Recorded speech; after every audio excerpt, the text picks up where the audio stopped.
Hello friends, welcome to the English classroom feed of completism. আজ হচ্ছে first class. এর আগে তোমাদের আমি একটা ইন্ট্রোডাকশন ক্লাস দিয়েছিলাম, যেখানে বলেছিলাম যে কবে কবে ক্লাস হবে, হ্যাঁ কিভাবে ক্লাস হবে, আমরা কিভাবে করব, সমস্ত কিছু আলোচনা আমরা করেছিলাম। আজকে আমাদের ক্লাস 1, হ্যাঁ নাউন ক্লাস 1। আজকে আমরা নাউনের তিনটি ইম্পর্টেন্ট রুলস নিয়ে আলোচনা করব, তিনটি ইম্পর্টেন্ট নিয়ম নিয়ে আলোচনা করব, তিনটি ইম্পর্টেন্ট কনসেপ্ট নিয়ে আলোচনা করব, ঠিক আছে? এবং যারা দেখতে শুরু করেছো প্রত্যেকে একটা লাইক করে দাও, শেয়ার করে দাও এবং সাবস্ক্রাইব করে রাখো। আমি তোমাদের প্রথমেই বলেছিলাম আমাদের কিন্তু ক্লাস একদম রেগুলার ক্লাস চলবে।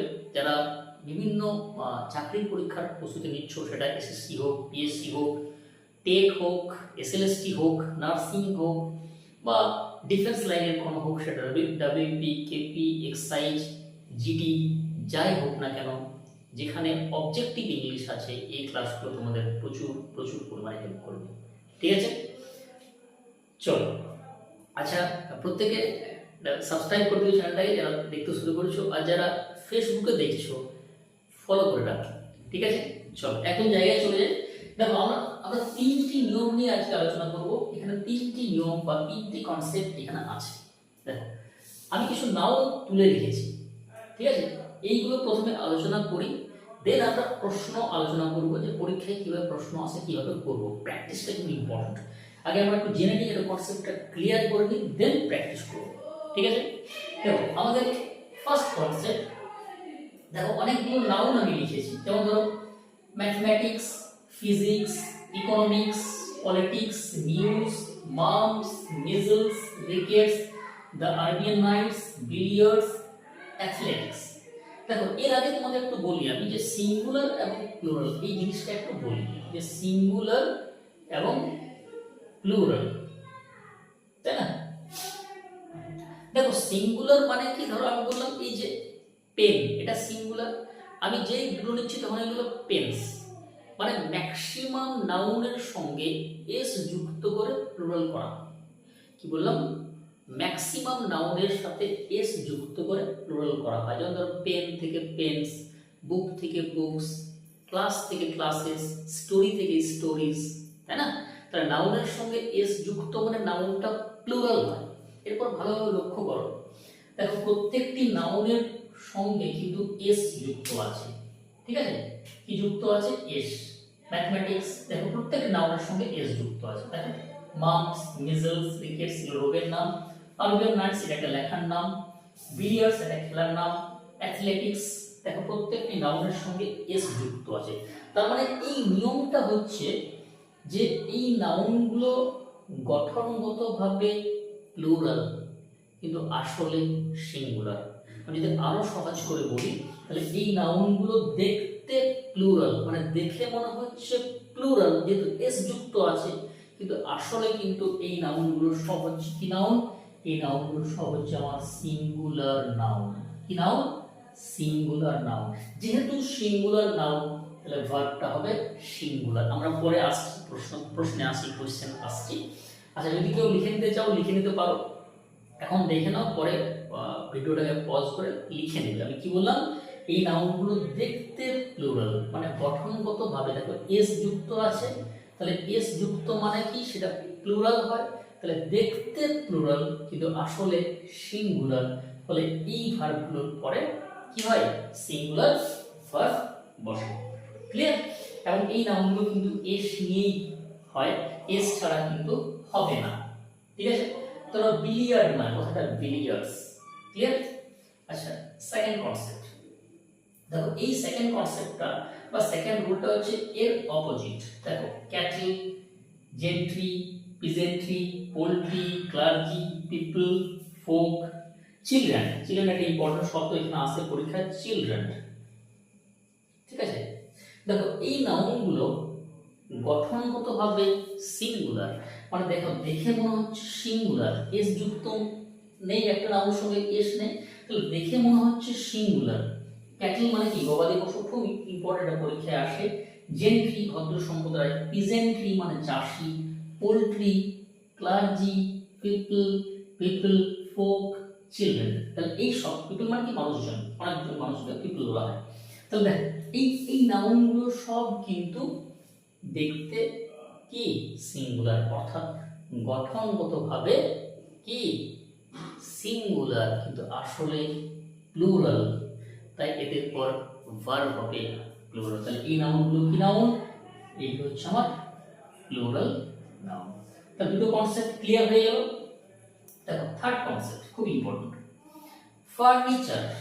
কি লেখা রয়েছে? Furniture, information, machinery, poetry, advice, scenery, mystic, jewellery, food, meat, traffic. এই নাউনগুলো কিন্তু আনকাউন্টেবল নাউন।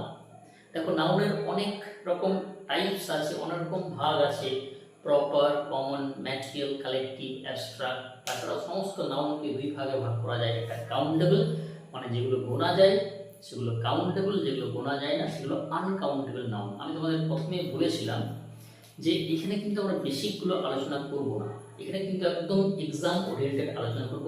যদি কারোর বেসিক ক্লিয়ার না থেকে থাকে তবে আমার আরেকটি চ্যানেল আছে, সেটা হচ্ছে আনফোল্ডেড ইংলিশ। আনফোল্ডেড ইংলিশ, ঠিক আছে? আনফোল্ডেড ইংলিশ সার্চ করবে, বা আমি এই ভিডিও নিচে লিংক দিয়ে দেবো, বা তোমরা সার্চ করে নিতে পারো আনফোল্ডেড ইংলিশ বলে। সেখানে সমস্ত বেসিক পার্ট কিন্তু আমাদের করানো আছে, নাউন, প্রোনাউন, অ্যাডজেক্টিভ, ভার্ব। পরে যারা একদম বেসিকটা জানো না, দুর্বল রয়েছে, তারা কিন্তু ওই ক্লাসগুলো দেখবে, ঠিক আছে? পাশাপাশি দেখো না, ওগুলো দেখো, তারপরে এটা দেখো, হ্যাঁ সবগুলো একসাথে দেখো। প্রথম ওটা দেখো, বেসিকটা যদি কারো ক্লিয়ার না থাকে বেসিকটা দেখে আসো, দেন এটা দেখবে, ঠিক আছে? দেখো এই নাউনগুলো কিন্তু আনকাউন্টেবল। এরপর আনকাউন্টেবল নাউনের সাথে তোমরা দুটো কথা একটু মাথায় রাখবে। আনকাউন্টেবল নাউন, ঠিক আছে? আনকাউন্টেবল নাউনের সঙ্গে দুটো পয়েন্ট মাথায় রাখবে, যে আনকাউন্টেবল নাউনগুলো সিঙ্গুলার হয়। কি হয়?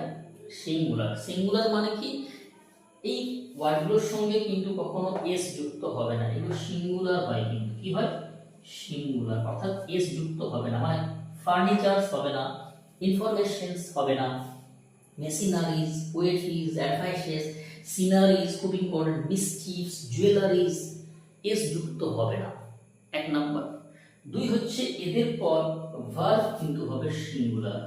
ভার্বটা কি হবে? ভার্ব কিন্তু সব সময় সিঙ্গুলার। তাহলে আমি আনকাউন্টেবল নাউনের সঙ্গে দুটো কথা মাথায় রাখতে বললাম, যেগুলো সব সময় কি হয়? সিঙ্গুলার ফর্মে হয়, অর্থাৎ এস যুক্ত হয় না, এবং এদের পর ভার্বটা হয় সিঙ্গুলার। এরপর আমরা দেখে নিই, এই যে তিনটি কনসেপ্ট আমরা জানলাম বা তিনটি নিয়ম আমরা শিখলাম, এখান থেকে কি কি ধরনের প্রশ্ন পরীক্ষায় আসতে পারে বা আসে, আমরা সেই প্রশ্নগুলো একটু দেখে নিই। তাহলে যেগুলো আমরা শিখলাম যে তিনটি নিয়ম, সেখান থেকে আমরা কিছু প্রশ্ন দেখে চলো। আমাদের ফার্স্ট কোয়েশ্চেন দেখো, এখানে ফিল দ্য ব্ল্যাঙ্কস আকারে প্রশ্নগুলো দেওয়া আছে, হ্যাঁ? চলো ফার্স্ট কোয়েশ্চেন হচ্ছে ম্যাথমেটিক্স ড্যাশ মানে ইজ অথবা আর রাহুলস ফেভারিট সাবজেক্ট। দেখো ম্যাথমেটিক্স আমি পড়লাম আমরা যে এই ওয়ার্ডটা খুব লম্বা চওড়া ওয়ার্ড, ম্যাথমেটিক্স, অর্থাৎ দেখতে প্লুরাল, এস যুক্ত আছে মানে দেখতে প্লুরাল, কিন্তু আসলে সিঙ্গুলার। ম্যাথমেটিক্স একটা সাবজেক্টের নাম, তাহলে ভার্ব কি হবে? সিঙ্গুলার, অর্থাৎ is. Politics dash a dirty game. Politics দেখতে কি প্লুরাল, কিন্তু আসলে সিঙ্গুলার, মানে গঠনগতভাবে প্লুরাল কিন্তু অর্থগতভাবে সিঙ্গুলার, তাহলে verb singular. The news dash good was not well good. এরপর দেখো এটা খুব ইম্পর্টেন্ট কোশ্চেন। নিউজ দেখতে কিন্তু প্লুরাল, কিন্তু এটা অ্যাকচুয়ালি সিঙ্গুলার নাউন, ফলে ভার্ব কি হবে? সিঙ্গুলার। এই যে আমি ভার্ব বলছি, ওয়াজটা সিঙ্গুলার, ইজ সিঙ্গুলার, আর প্লুরাল, ওয়্যার প্লুরাল, এই যে ক্লাসগুলো আমি বললাম যে বেসিক জিনিসগুলো কিন্তু আমার আনফোল্ডেড ইংলিশ মানে চ্যানেলটাতে দেওয়া আছে, সেখানে যাবে তোমরা, সেখানে দেখবে, লাইক, শেয়ার এবং সাবস্ক্রাইব করে দেবে। সেখানে সমস্ত বেসিক পার্ট দেওয়া আছে এবং সেখানেও রেগুলার ভিডিও আসে, হ্যাঁ? আর এখানেও তোমাদের যেমন আমি শিডিউল করেছি, হ্যাঁ সেভাবে ভিডিওস বা ক্লাস তোমরা কিন্তু পাবে, ঠিক আছে। ফোর্থ, দে প্লে বিলিয়ার্ড না বিলিয়ার্ডস, খুব ইম্পর্টেন্ট। দেখো এই ওয়ার্ডটা মানে বিলিয়ার্ড একটা খেলার নাম, এরপর কথাটা কিন্তু হয় বিলিয়ার্ডস, নট বিলিয়ার্ড, বিলিয়ার্ড নয়, কি হবে billiards. Cattle is a grazing in the field, cattle মানে হচ্ছে গবাদি পশু, অর্থাৎ ক্যাটল ওয়ার্ডটা কিন্তু কি ওয়ার্ড, ক্যাটল ওয়ার্ডটা কিন্তু প্লুরাল ওয়ার্ড, তাই না? এটা কিন্তু কখনো ক্যাটলস হয় না, আমাদের এই অবশ্যই পরীক্ষায় থাকে ক্যাটলস, ক্যাটলস কিন্তু ভুল, ক্যাটলস পায় না, ক্যাটল ক্যাটল কিন্তু ক্যাটল নিজেই কিন্তু প্লুরাল, ফলে ভার্ব কি হবে আর। The old folk has have come, দেখো এখানে হ্যাজটা হচ্ছে সিঙ্গুলার ভার্ব আর হ্যাভটা হচ্ছে প্লুরাল ভার্ব, তাহলে এটা কিন্তু একটা প্লুরাল ওয়ার্ড, ফলে ভার্ব কি হবে হ্যাভ। আচ্ছা, আই লাইক দ্য পোয়েট্রিজ না পোয়েট্রি অফ ওয়ার্ডসওয়ার্থ, আমি ওয়ার্ডসওয়ার্থের কবিতা ভালোবাসি।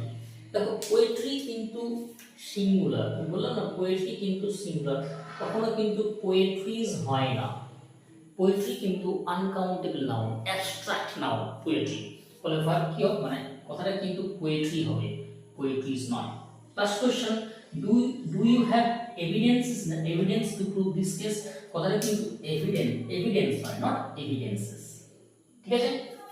তাহলে বন্ধুরা ক্লাসটা এখানে শেষ করবো। আমাদের নাউনের তিনটি গুরুত্বপূর্ণ নিয়ম বা রুল বা কনসেপ্ট যাই বললেন আলোচনা করলাম, এগুলো নাউনের পার্ট মানে ক্লাস 1, এরপর আমরা ক্লাস 2তে আরও আমরা ইম্পর্টেন্ট বা পরীক্ষা আসার মতন যে কনসেপ্টগুলো আলোচনা করব, তোমরা সঙ্গে থাকো। এরকম নাউন, প্রোনাউন, অ্যাডজেক্টিভ, ভার্ব এবং পাশাপাশি কিন্তু আমাদের ভোকাব পার্টটা আলোচনা করবো, synonym, antonym, one word, idioms, হ্যাঁ এই যে ভোকাব নিয়েও কিন্তু আলোচনা করবো, কিন্তু পরীক্ষায় ভোকাবও কিন্তু সমান তালে বা দুটোই মিলেমিশে কিন্তু প্রশ্ন আসে, সঙ্গে থাকো, ঠিক আছে। আর যাওয়ার আগে আবারও বলে রাখি, লাইক, শেয়ার এবং সাবস্ক্রাইব করে দিও, okay. Thank you very much, by.